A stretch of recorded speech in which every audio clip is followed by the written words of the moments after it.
एक मोठी बातमी. गडचिरोलीमध्ये माओवाद्यांशी झालेल्या चकमकीमध्ये शहीद झालेल्या पोलिसाला सरकारकडून 2 कोटी रुपयांची आर्थिक मदत जाहीर करण्यात आली आहे. देवेंद्र फडणवीस यांनी पोलीस अंमलदार महेश नागुलवार यांना श्रद्धांजली वाहिलेली आहे.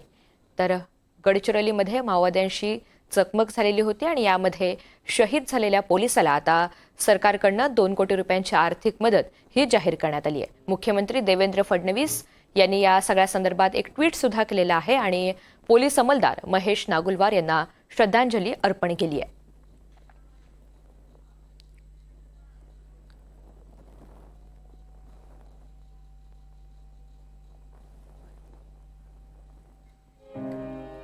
काय ट्विट आहे सविस्तर पाहूयात. गडचिरोली जिल्ह्यामधील भामरागड तालुक्यात फुलनार जंगल परिसरात माओवाद्यांचा तळ आमच्या C60च्या 72 जवानांनी उद्ध्वस्त केला.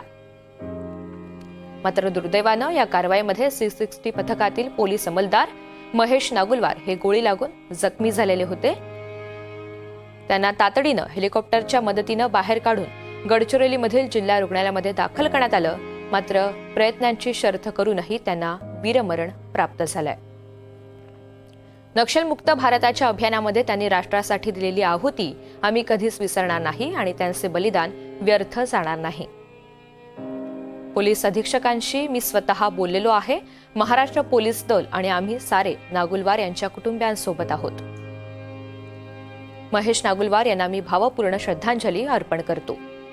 त्यांच्या कुटुंबियांना राज्य सरकारची मदत आणि विविध लाभांसह 2 कोटी रुपये अर्थसहाय्य देण्यात येईल.